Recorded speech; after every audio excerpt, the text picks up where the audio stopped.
Bulak na daw kaangay sang ice cream, agaw atensyon sa syudad sang Himamaylan, Negros Occidental. Ini ang atong gintutukan.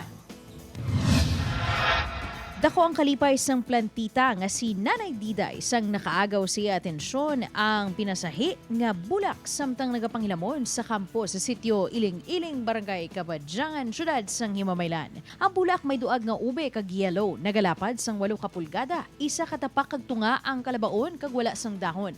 Sa tunga sang bulak, mayara sang nagtubo nga daw kaangay sang ice cream on a cone.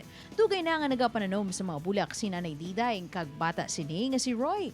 Apang, subong lang sila nakakita sang pinasahi nga sahi sang bulak. Gani, agud mabalaan ang tawag sa bulak, ginpost ini ni Roy sa iya nga social media account. So, para sa ako natin ko no, nga na-share ang beauty, kung anong may ara sa ato niya palibot. No? Bangod ginakabig sa mga nakakita sang post nga pinasahi ini nga bulak, madamo na ang lag-PM kay Roy nga baklon ini. Mayaraman sang nagatanyag nga magpahunol sa ila. Apang, suno kay Roy, Kami daw wala kami sa amon na kasi pre masamian kami nga ang amon nga bulak na kilala sang tanan nga ari sa amon kami nga line. Proud kami sina.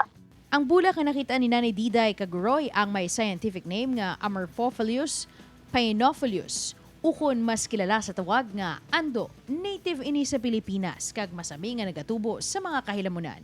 Kun mamulak, nagalawig lamang ini sang 5 tubtub 7 kadlaw.